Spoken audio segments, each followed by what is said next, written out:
Estadísticamente, el narcotráfico está influyendo en los países del tercer mundo, pues Colombia es el más afectado, ya que lleva la delantera, pues este es un país que más se enfoca en el cultivo de la droga, como lo es la coca y la amapola. Hay nota que desde el 2015 incrementó bruscamente el cultivo de estas drogas, y no solo ese incremento, ya que la prevalencia del alcohol aumentó la producción en los últimos meses dándonos porcentajes muy altos. Bien, México no se queda atrás, ya que también es un país donde abunda el narcotráfico. Estadísticamente, los cárteles del narcotráfico tienen más poder en el país, ganándole al presidente del país. Esto se deriva a que tanta tolerancia tienen los mexicanos, pues muchos de estos consideran que el narcotráfico hace más obras públicas que el mismo gobierno, aunque no la mayoría considera lo mismo. Y también esto se deriva al cambio de generaciones y el cambio de pensamiento de las mismas personas y la manipulación de las series y películas donde se habla de este mismo tema. En la actualidad hay personas que prefieren que se combata el narcotráfico aunque haya violencia, y otra parte prefiere que no haya violencia en el país aunque haya mucho narcotráfico. El consumo de droga empezó a difundirse en el siglo XIX en el continente europeo, especialmente Inglaterra, por la llegada del opio de la India y del hachís en Francia, procedente de colonias del norte de África. Posteriormente apareció la morfina, un analgésico derivado del opio, en el marco de la Guerra Civil Americana. Dicha sustancia existe en estado líquido y se inyecta vía intravenosa.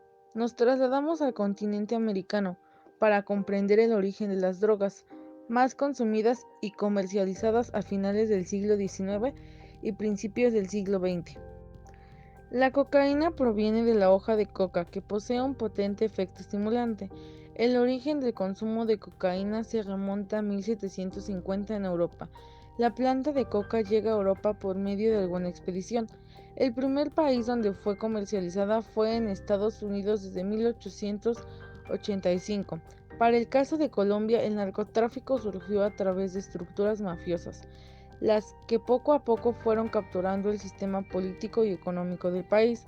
A finales del siglo XIX y principios del siglo XX, las drogas como la marihuana y la cocaína se utilizaban en Colombia bajo prescripciones médicas y se conseguían sin mayor dificultad en las farmacias y mercados populares. La marihuana se produciría en términos generales por la recuperación a principios de los años 80 de los cultivos de México, Jamaica y Estados Unidos. Se inicia entonces el ciclo de la cocaína. La organización antioqueña fue tomando fuerza y terminaría por desplazar a sus competidores más cercanos, cubanos y chilenos. Esta organización se apoderó en menos de 20 años del negocio a escala internacional, mediante el control de todas las cadenas productivas, ya sea cultivo, producción, transporte y comercialización. El éxito de esta organización motivó a que otras comenzaran a incursionar en el narcotráfico. Los carteles rivales al de Medellín, como el de Cali, y los antiguos socios enemistados con Escobar, empezaron a realizar actividades terroristas contra el cartel bajo el nombre de los Pepes, y en alianza con las autoridades asesinaron a familiares, abogados y escoltas del cartel de Medellín. El 2 de diciembre de 1993, el bloque de búsqueda logra encontrar, luego de años de búsqueda infructuosa, la casa donde se escondía el cartel de Medellín y uno de sus escoltas. Tras un corto enfrentamiento, Pablo Emilio Escobar Gaviria muere mientras escapaba descalzo por una de las ventanas de la casa donde se escondía. Los registros en la Fiscalía Capitalina señalan que el narcotráfico en jóvenes ha tenido un aumento que ha sido paulatino. Entre el 2012 y el 2019, el número de detenciones de los menores de edad vinculados con el narcotráfico ha pasado de 9 detenidos a 96 el año pasado.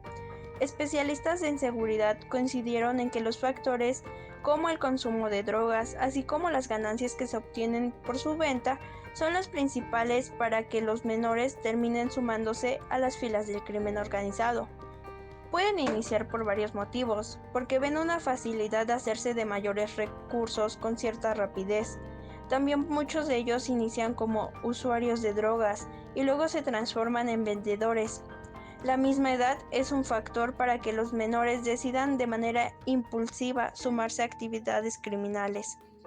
Por su parte, el académico de la UNAM, Javier Oliva, indicó que un factor principal para que los menores se integren a las bandas delictivas es el mismo entorno donde se desarrollan. Hay una serie de problemas estructurales que ante la falta de oportunidades se comprometen los menores con este tipo de actividades delictivas, refirió.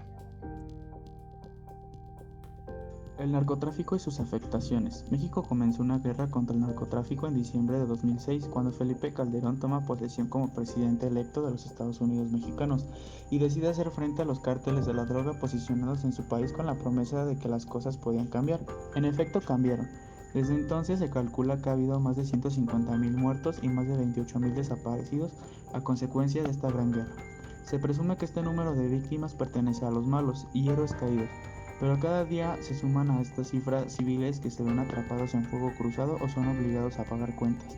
Gobiernos mexicanos y extranjeros han emitido mensajes con advertencias a su población sobre visitar ciertas ciudades de ciertos estados de la República, que pueden ser un riesgo afectando el turismo y por ende dejando a su paso consecuencias económicas de grave envergadura. El 10 de enero de 2018, Estados Unidos coloca a los estados de Colima, Michoacán, Guerrero, Sinaloa, Tamaulipas y Quintana Roo en alerta máxima por su alto nivel de inseguridad y violencia. Su presidente Donald Trump, el 18 de enero, califica a todo México como el país más peligroso del mundo. Como es de saber, los países de América del Norte no se han mantenido con los brazos cruzados. Se han intensificado las reuniones del Departamento de Defensa de América del Norte, donde los titulares de defensa de Canadá, Estados Unidos y México han sostenido reuniones para reforzar la cooperación contra el narcotráfico y abordar retos en común que lleven a avanzar en favor de la seguridad de las tres naciones. La última se llevó a cabo el 23 de mayo de 2017. Corrupción, asesinatos, extorsión, secuestros, debilidad institucional por la deserción de jóvenes en sus estudios y el bajo rendimiento que tienen en sus actividades académicas debido al consumo de sustancias que el narco distribuye, inseguridad y problemas de salud pública, ya que afecta la salud de las personas que consumen alguna droga, generándoles dependencia, la cual les puede llevar hasta la muerte. Estas son algunas de las consecuencias con las que tropieza nuestro país tras haber sido permeado por el narcotráfico. El narcotráfico ha impactado en la sociedad de diferentes maneras, según el momento histórico.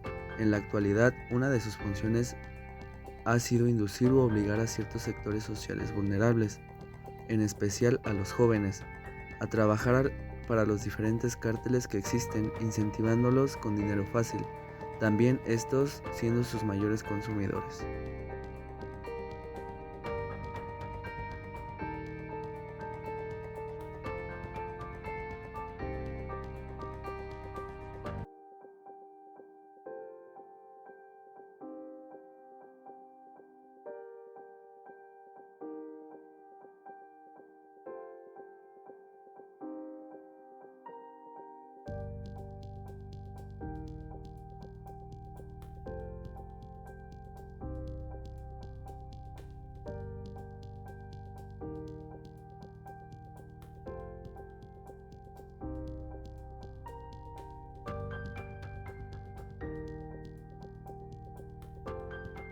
Yo considero que el problema de la drogadicción no solamente en Europa, sino en cualquier país del mundo está relacionado con la educación y no con la represión. Es un asunto de educación y de disciplina, no es un problema de represión.